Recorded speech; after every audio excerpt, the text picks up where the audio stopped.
రోజు చూస్తూనే ఉన్నాను.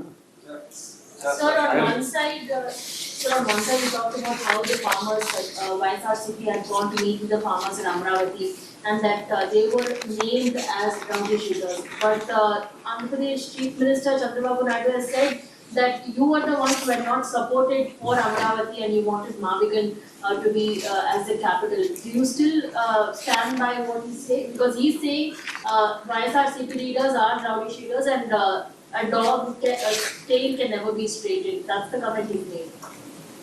Yeah, my next election would be fought on the battle Mavigan versus Amravati. Yes, we would stand by it. We are for Mavigan. Everybody who is for Mavigan will vote for YSRCP.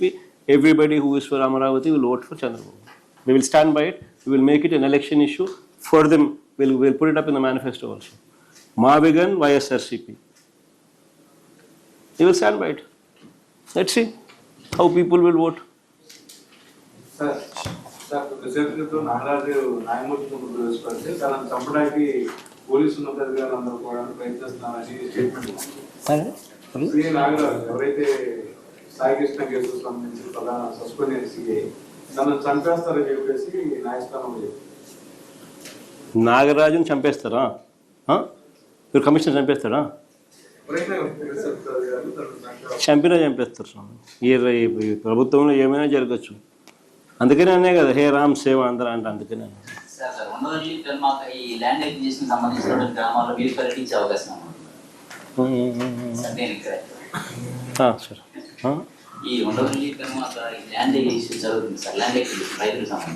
మీరేమైనా పర్యటించే అవకాశం ఉందా? Last time Chandrababu పరిపాలన ఉన్నప్పుడు కూడా మీరు పర్యటించారు గ్రామాల్లో రైతులకు మద్దతుగా. మళ్ళీ మీరు పర్యటించే అవకాశం ఉంది అంటే నేను పర్యటించడం పెద్ద పని కాదు. అక్కడ సమస్య ఎక్కడ వస్తుందని అంటే నేను పర్యటించడం వల్ల దాన్ని పొలిటిసైజ్ చేస్తాను. ఈసారి పర్యటనలో రిటైర్డ్ హైకోర్టు జడ్జిలను, రిటైర్డ్ జడ్జిలను, లాయర్లను, ఎన్హెచ్ఆర్సీ కంప్లైంట్ ఇవ్వడము ఇవన్నీ చేసిన తర్వాత వాళ్ళని పెడతాం. వాళ్ళ ఫస్ట్ పర్యటించేట్టుగా చేస్తాం. ఇంకా నేను పోయినాను అనుకో స్ట్రైట్గా ఏదో అమ్మన్నట్టుగా అంటారు చూసినామా, జగన్ అమరావతికి వ్యతిరేకంగా కాబట్టి అనేది ప్రొజెక్షన్ చేస్తారు తప్ప నేను వ్యతిరేకం కాదు. నేను రైతుల సింపథైజర్ని. రైతులకు అక్కడ జరుగుతూ ఉన్న అన్యాయాన్ని ఏదైతే జరుగుతూ ఉన్నాయో రైతులే చెప్తా ఉన్నారు.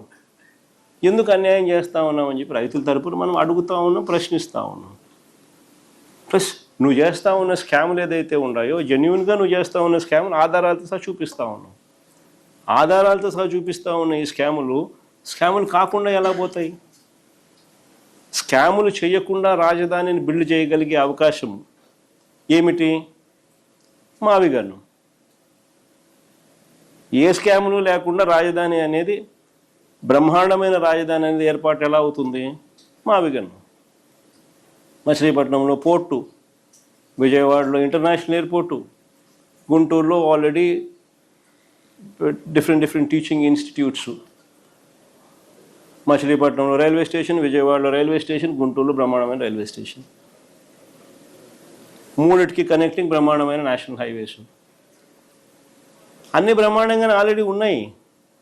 నువ్వు చేయాల్సిందల్లా ఏమిలే, ఆ బిల్డింగ్ ఆడ కట్టుకోకుండా ఇక్కడ కడితే చాలు.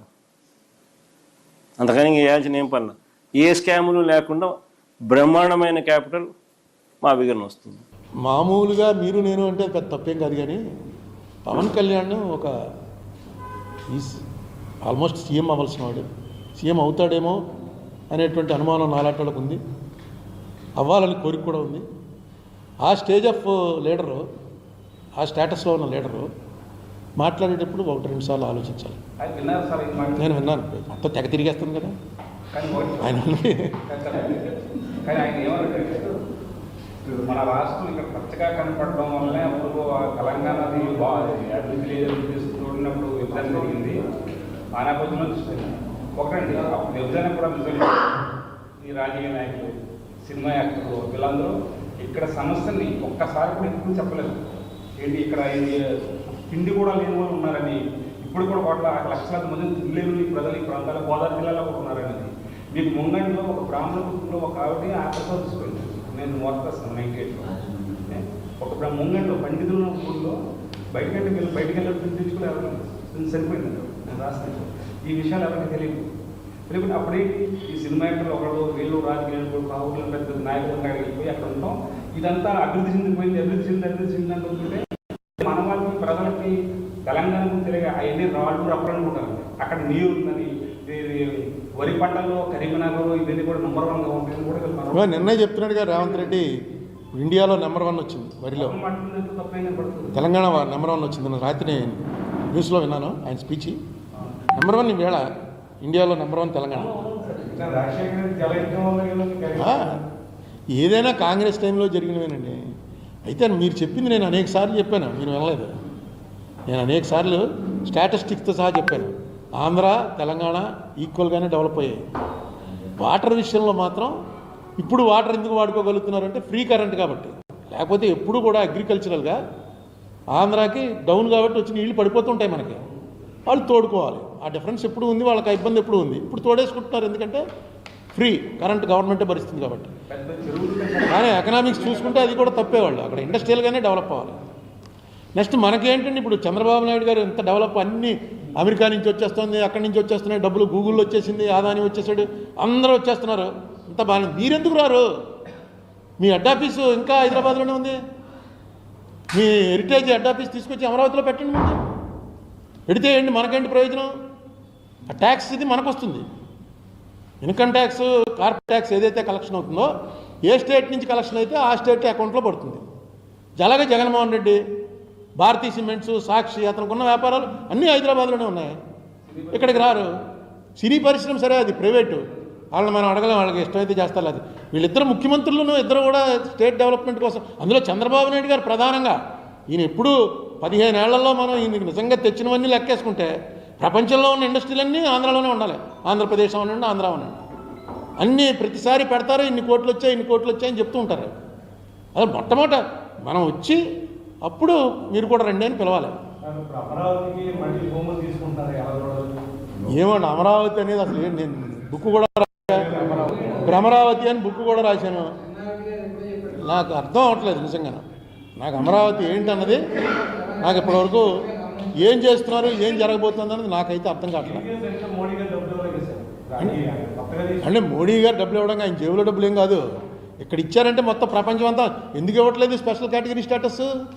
ఇక్కడ ఇస్తే దీనికన్నా ముందు నుంచి డిమాండ్ ఉంది. బీహార్ ఉంది, రాజస్థాన్ ఉంది, మధ్యప్రదేశ్ ఉంది. ఎక్కడి నుంచి వాళ్ళకి ఏం చెప్పాలి? అందుకే దీనికి ఏదో డబ్బులు ఇస్తాం, ఆ డబ్బులు ఇస్తూ ఉంటారు. అది ఇవ్వరు. ఏ రూపాయి ఇచ్చినా పార్లమెంట్ ఆమోదించాలి. అక్కడ పార్లమెంట్ ఆమోదించే ముందు మొత్తం రికార్డులు పెట్టిన తర్వాత ఏ దేశానికి ఎంత ఇచ్చారు, ఏ రాష్ట్రానికి ఎంత ఇచ్చారో క్లియర్గా. దీనికి ఒక పద్ధతి ఉంది. ఊరికే పిఎంకి సంబంధించిన పిఎం రిలీఫ్ ఫండ్ ఇలాంటివేవో ఆయన సంతకం పెట్టి ఇచ్చేయచ్చు. కానీ దేశం ఉన్నటువంటి ఆర్థిక పెట్టడంలో ₹1 ఇచ్చినా సరే దానికి ఎలా ఇవ్వాలి అన్నదాని మీద చాలా ఇది జరుగుతుంది. మోడీ గారి టైంలో కాబట్టి అడిగేవాళ్ళు లేడు కాబట్టి వాళ్ళకి ఎలా కావాలంటే అలా రాయించుకుని ఇచ్చేస్తుంటారు. అది కూడా ఆంధ్రాకి నేను అనుకోవడం చంద్రబాబు నాయుడు మీద మోడీ గారిది, చంద్రబాబు నాయుడు గారిది కేవలం రాజకీయ స్నేహమే తప్ప వాళ్ళ మనస్సులు ఎప్పుడూ కలవవు. ఎందుకంటే వీళ్ళిద్దరూ ఒకళ్ళనొకళ్ళు చాలా తీవ్రంగా అవమానించుకున్నారు. ఒక ప్రధానమంత్రి స్థాయి మర్చిపోయి ఆయన రాజమండ్రి మీటింగ్లో ఏం మాట్లాడాడో మీరు అందరికీ గుర్తు. ఒక ముఖ్యమంత్రి స్థాయి మర్చిపోయి సాక్షాత్ అసెంబ్లీలో చంద్రబాబు నాయుడు గారు మోడీ గురించి, మోడీ భార్య గురించి ఏమన్నారో. అందుకని వీళ్ళది వేళ అవసరం. ఈవేళ జగన్ కొట్టాలంటే కలవాలనుకున్నారు, కలిశారు, కొట్టారు. ఇది ఎంతకాలం కొనసాగుతుంది అన్నది చూడాలి. అంతే తప్ప మోడీ గారు ఏదో ప్రత్యేక సాయం చంద్రబాబు మీద ప్రేమ కొద్దీ చేయరు. నెక్స్ట్ మొన్న బీహార్ ఎలక్షన్ గెలిచిన తర్వాత వాళ్ళకి కాన్ఫిడెన్స్ వచ్చేస్తుంది చంద్రబాబు నాయుడు గారు విత్డ్రా అవ్వడానికి. లేకపోతే కొంచెం వాజ్పేయి టైంలో కొంత ఉండేది ఏంటంటే చంద్రబాబు తప్పుకుంటే ఏమవుతుంది గవర్నమెంట్ అని. ఇప్పుడు ఆ లెక్క కూడా లేదు. చంద్రబాబు తప్పుకుంటే గవర్నమెంట్ ఏమవుతుంది పరిస్థితి.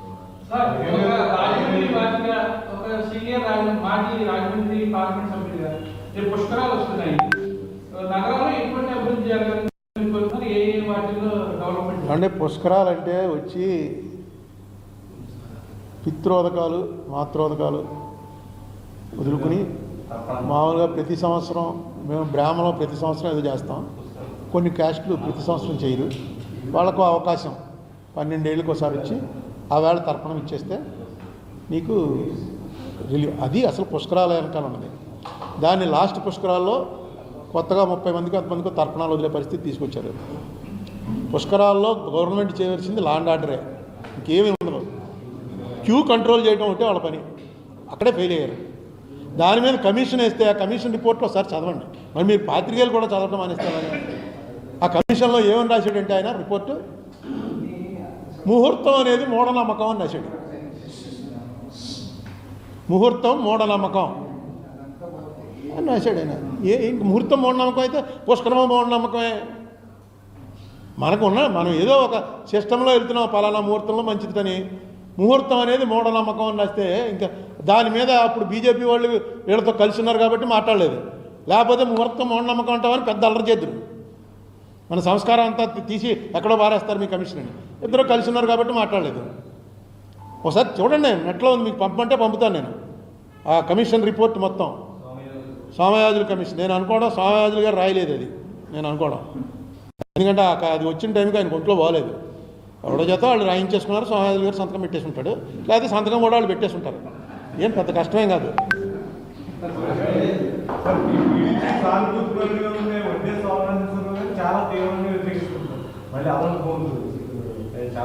అదే నాకు నిజంగా అక్కడ వాళ్ళు అక్కడ కృష్ణా జిల్లా వాళ్ళు కాబట్టి శోభనాద్రీశ్వర వారికి వాళ్ళకి నాకన్నా ఎక్కువ తెలుస్తుంది. నాకైతే అసలు ఇప్పటికి ఏం అర్థం అవ్వట్లేదు. ఎందుకు ఇంకా భూమి ఉన్న భూమిని ఉన్న భూమి ఇంకా ఫ్లాట్స్ ఇవ్వలేదు. ఫ్లాట్స్ ఇవ్వాలి. నా నిజంగా చెప్తున్నాను, ఏదో పట్టుకుంది ఇది ఒక దాన్ని ఏమంటారు, దాని మీద పిచ్చ ప్రేమ వచ్చేస్తుంది. వాడు యాసిడ్లు అయిపోసేస్తుంటారు చూడు, యాసిడ్ పోసేవాడు వాడిది ఏంటి, వాడు పిచ్చ ప్రేమ వచ్చేసి ఈ నాకే దక్కాలి తప్ప ఇంకెవరికి దక్కకూడదు అన్నప్పుడు నిన్ను అది ఒప్పుకోవట్లేదంటే యాసిడ్లు పోసేస్తుంటారు. అది సైకియాట్రీ ప్రాబ్లం. అలాంటిది ఏమైనా వచ్చిందా ఏంటి నాకు అర్థం అవ్వట్లేదు. ఎందుకు ఈ వాళ్ళు వద్దు మర్రో అంటున్నారు అక్కడ. నేను వెళ్ళలేదు, ఎందుకంటే వాళ్ళు ఎవరికి నేనంటే పెద్ద ఇష్టం ఉండదు. భ్రమరావతి బుక్ రాశాను కదా, కానీ భ్రమరావతిలో రాసిందే జరుగుతుంది. అక్కడ రాజధాని పెట్టడానికి నేను వ్యతిరేకం కాదు, ఎప్పుడూ వ్యతిరేకించలే. భూసేకరణ అన్నది అన్ని వేల ఎకరాలు అనవసరమని. ఎందుకంటే హైదరాబాద్లో ఇన్నేళ్ళు ఉండి లెక్క నేను ఇచ్చాను కదా, మీకు అందరికీ పంపించాను, గుర్తుందా? హైదరాబాద్లో ఇప్పటి వరకు ఎమ్మెల్యేలకి, ఎంపీలకి, ఐఏఎస్ వాళ్ళకి, ఐపీఎస్ వాళ్ళకి అందరికీ ఇళ్ల స్థలాలు, ఎన్జిఓలకి అనేక హౌసింగ్ స్కీములు పెట్టి ఇళ్ల స్థలాలు ఇచ్చి